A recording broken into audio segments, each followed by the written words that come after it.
Hey guys, today we're going to wrap up the American Revolution and look at the battle that ends the war and the treaty, and then the impact of the war for not just America, but for other countries in the world. So since you've been working on your battles chart, you should know that Yorktown is the very last battle of the American Revolution. The easy way to remember it is Y is the end of the alphabet. So therefore, Yorktown is the end of the war. This battle takes place in colonial Virginia on the water, which is really important because the French Navy will be an instrumental part of our victory here. But ultimately, the British General Lord Cornwallis will surrender, and this is, quite a shock for the world to realize that the Americans had defeated the mighty British. And so this is going to be the official end of fighting in 1781. Now we know that the Battle of Yorktown ends the fighting, but we need to have a treaty to kind of wrap up the details of the war. So in 1783, John Adams, John Jay, and Benjamin Franklin will go to Paris to work with the British to kind of finalize the end of the war. And the British are hoping that maybe there's some way they can still hang on to them. The French, although they were eager to help us and watch their rivals fall, they don't really want us to become a powerful force in the Americas. So everyone's a little cautious about America, but we are insistent on gaining our independence, which we will. If you look at this map, you will see that the new United States of America is everything kind of in this olive green. So basically from the East Coast, the Atlantic Ocean to the Mississippi River. You'll notice that we do not have Florida. I want to point that out. We're not going to gain Florida until the 1820s. So that is going to remain in the hands of Spain for quite a while. And then you will see that Britain is able to hold on to Canada, which they do for quite a long time, but this officially gives us our independence.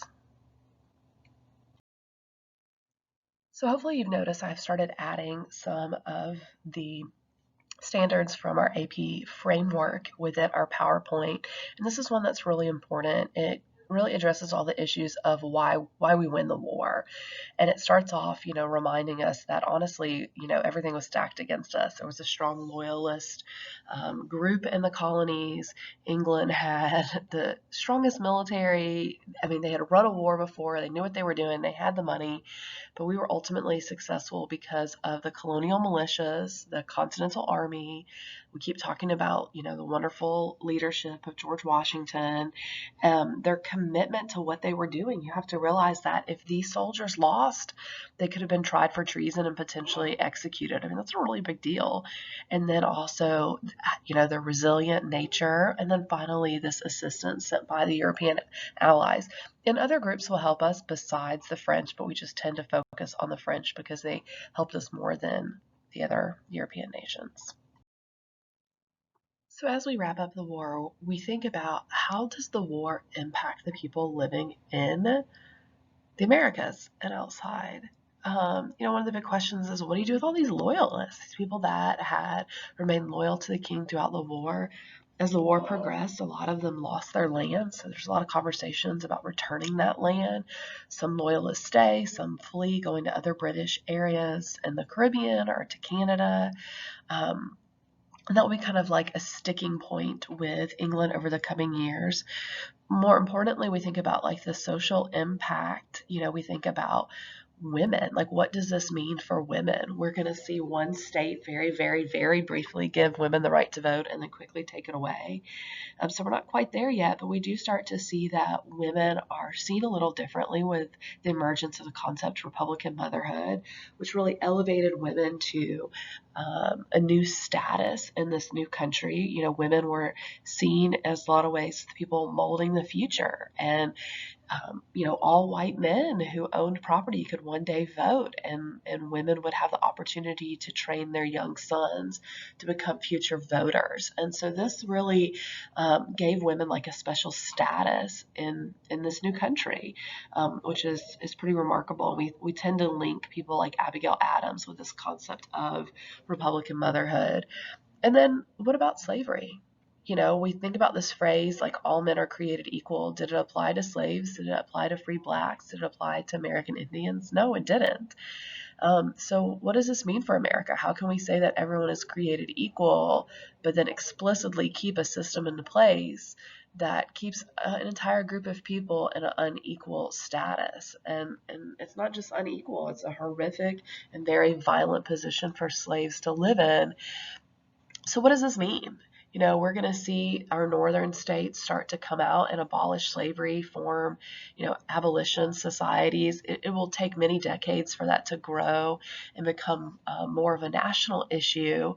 And then we're going to see southern states really cling to slavery as they see it as being so crucial to their economy. And although the issue of slavery will not be addressed here, we will see that this phrase that all men are created equal inspires so many groups throughout the next 200 years plus, even up to current times, fight for equality based on this one line in the Declaration. And so we'll continue to come back and revisit this.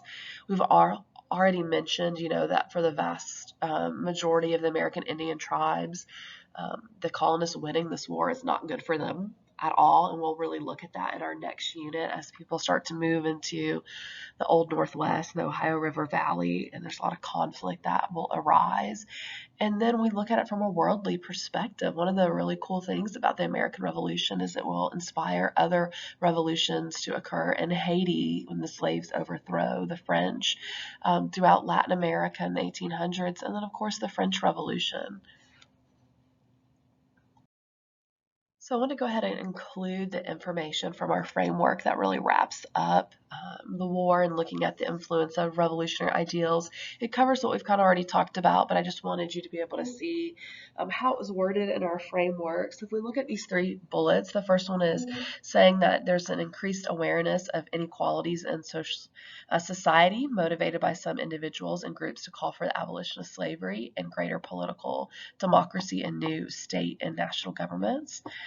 In response to women's roles in the revolution, Enlightenment ideas, and for their appeals for expanded roles. You saw that in the Adams reading. This idea of Republican motherhood will become more popular.